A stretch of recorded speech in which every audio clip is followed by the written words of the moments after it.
Hello. So I wanted to make this video because my trusty NEBO Torchy 2K finally kicked the bucket here. So I want to call this a long-term or 3-year review on this flashlight, but that's not quite accurate. The reason being is that my first purchase of this NEBO had already been replaced under the 1-year warranty for the first one. So I had one, started having issues, and immediately I went through the warranty process before my time was up to get a replacement. So this is actually the replacement. But I've just gotten to the point now where it's not worth hanging on to. I think at the time when I initially purchased this flashlight, it was closer to the $60 range. I'm not quite sure on that. Looking at prices now, it seems that the prices on these have come down quite a bit.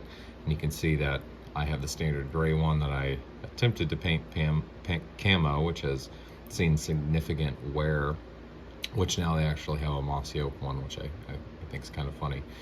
But this has been a good flashlight, but there's some fatal flaws that really prevented me from coming back and purchasing another one to continue using this one. I mean, there's plenty of different stuff out there on the market, plenty of things to try, but why would I,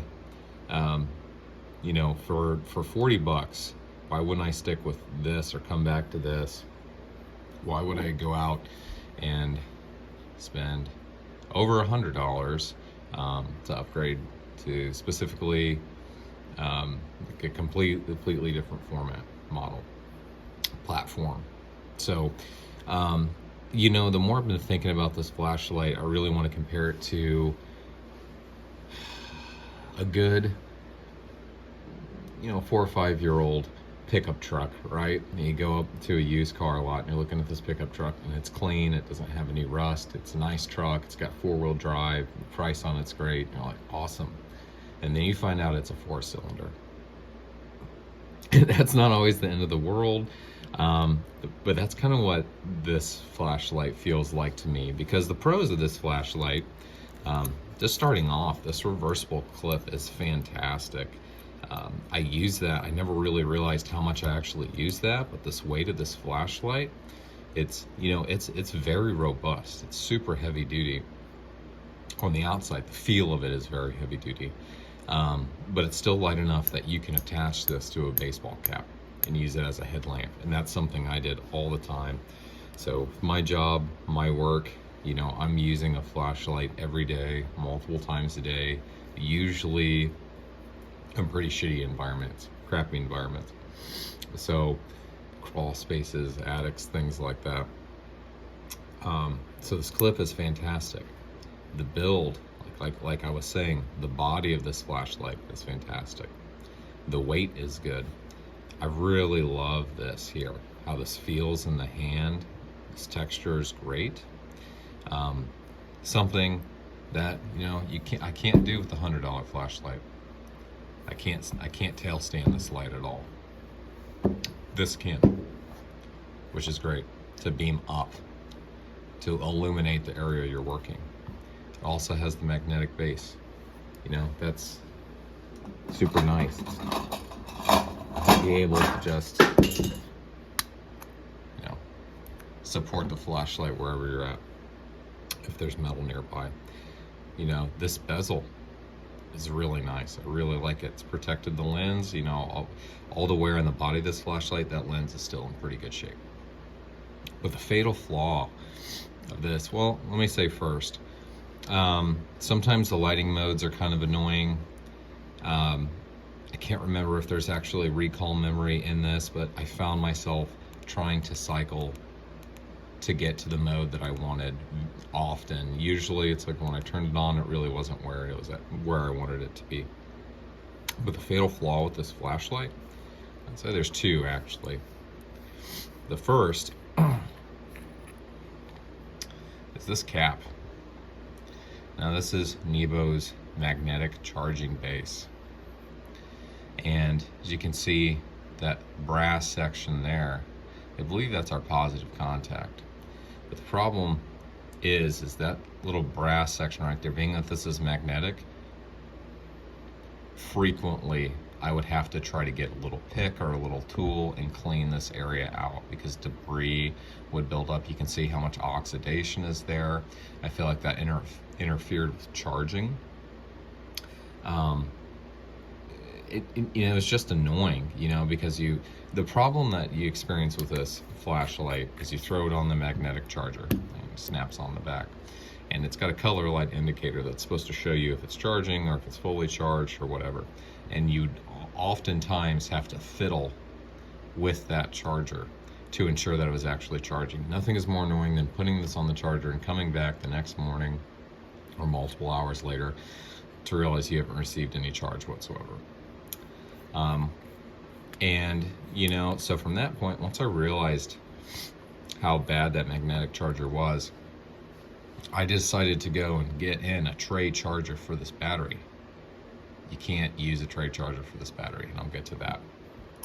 But going back to this cap, so cleaning out this section here, getting debris, having to try to polish that brass section so I felt like I was actually getting a charge. The second problem, and I didn't realize it right away, this little piece right here is supposed to be spring loaded. That little nipple is supposed to extend out and make good, positive, no pun intended, contact with this section right here of the battery. On my first flashlight, I noticed that spring had failed.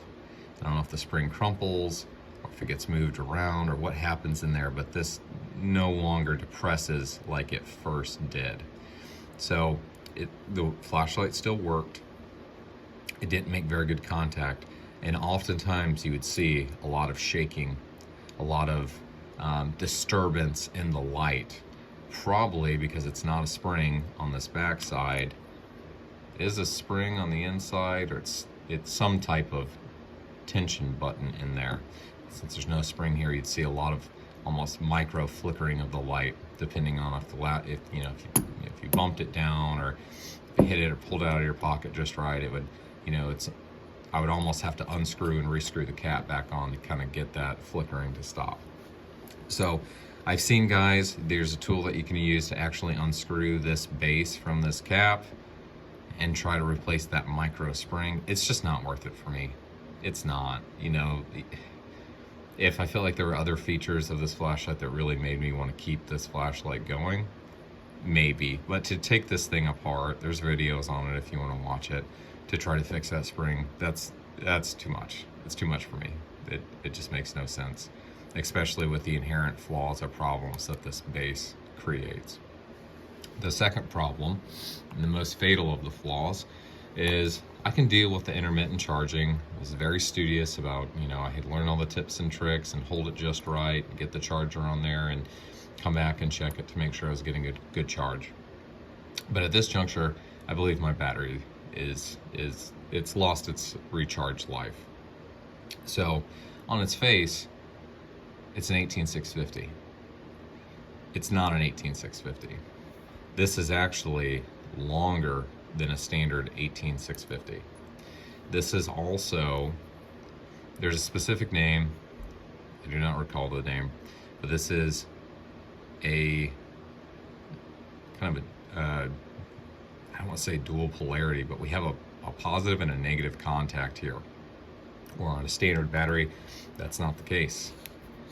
This is not an 18650, this is a 21700, right? Yeah, so, a standard 18650 is going to look like that on the back. This is a proprietary battery.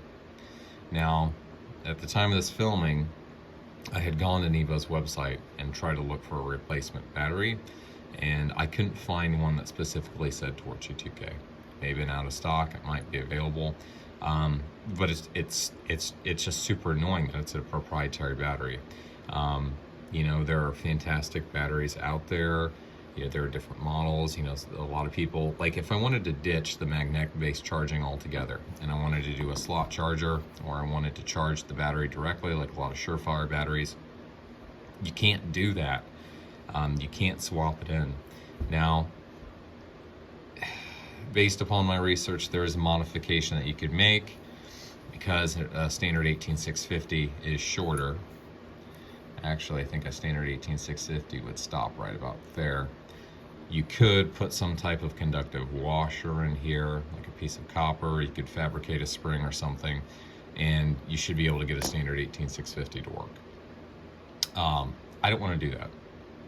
It's not for me. So where this flashlight has positive features, the turbo is 2000 lumens. It's fantastic. You know, the quality of the light is great. The build quality of this flashlight is great. The form factor of this flashlight is great. You know, it's fantastic for a pocket. But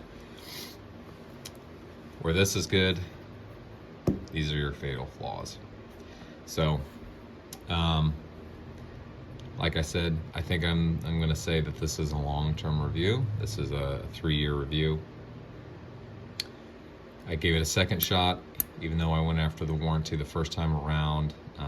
That's just not worth it. It's just not there. And there's too many other high-quality, good products out there that, even at $40 now, it's just not worth it. So I hope this is informative. Really, the purpose of making this video, I know there's people out there that, you know, can afford to buy flashlights every 3 months and test them out, swap out their EDC. I'm not that way. You know, I try to find a good high quality product initially, and I want that to last as long as I can possibly take it. And with a standard flashlight, you know, I'm sure I still have, so LED on this light's rated for 50,000 hours. Not sure where this is at. You know, even if we said this was rated for 20,000 hours, you know, the LED has a lot of life left in it. But due to this kind of poor design on this charging base, or this inherent flaw of having a magnetic base with brass contact, the absence of a real spring in the cap to kind of prevent that flickering from that jostling around, and then a proprietary battery, that's a deal breaker for me. So the whole point of this, if anyone will ever see this, is to potentially prevent somebody from making a purchasing decision that they'll later regret. Now, again, it's 40 bucks.